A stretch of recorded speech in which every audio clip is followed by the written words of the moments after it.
உண்மையான சொத்து எது?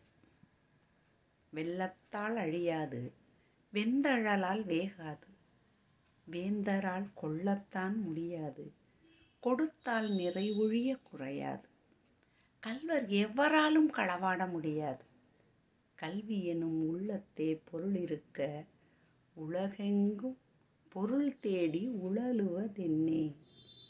விவேக சிந்தாமணி சொல்லுது. உண்மைதான். நாம் என்ன நினச்சிட்ருக்கோம், சொத்துனா வீடு அல்லது நகை அல்லது இடம், இதுதான் சொத்து, என் பிள்ளைக்கு அந்த சொத்தை தேடி வைக்கணும் அப்படின்னு நம்ம நினச்சிட்ருக்கோம். உண்மையான சொத்து அது அல்ல, கல்வி தான். கல்வியை மட்டும் கொடுத்துட்டா போதும், வேறு எதையுமே தன்னுடைய குழந்தைகளுக்கு கொடுக்க வேண்டிய அவசியமே இல்லை.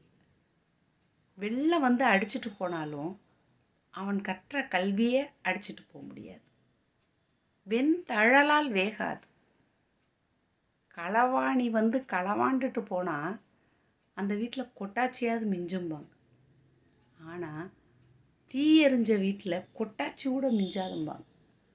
அப்படி வெண்தழலாலையும் இந்த கல்வியை எடுத்து அழிக்க முடியாது. வேந்தர் கேட்டால் எல்லாமே கொடுத்தாகணும். ஆனால் வேந்தர் கேட்டாலும் கொடுக்க முடியாது. கொடுத்தால் நிறைவொழிய குறையாது. எந்த பொருளை கொடுத்தாலும் அது குறைய தான் செய்யும்.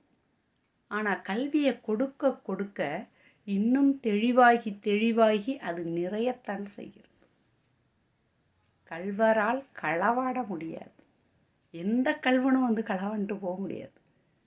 கல்வி எனும் உள்ளத்தே பொருள் இருக்க.